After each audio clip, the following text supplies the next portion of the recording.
এখন হয়েছি পাগল ওই আমি সেই ভাবনাই গো হয়েছি পাগল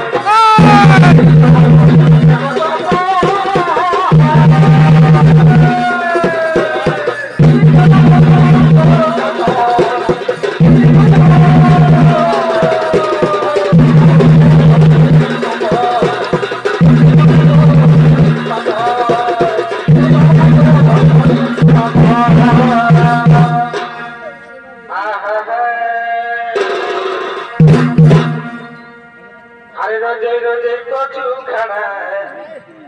দিদি খাতে কেমন করে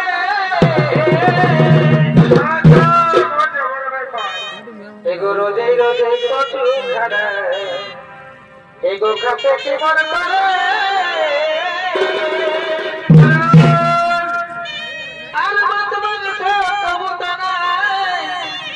এগো এইটা মাইনার ঘরে এগো মত মানুষ এগো ভালো মন্দ তবু তো নাই এ দিদি ভালো ভরার ঘরে ও দিদি তোর ভাই বলে রে গো আমি কেমন করে থাকি আর ঘরে ও দিদি তুই সেই বলে রে গো আমি কেমন করে থাকি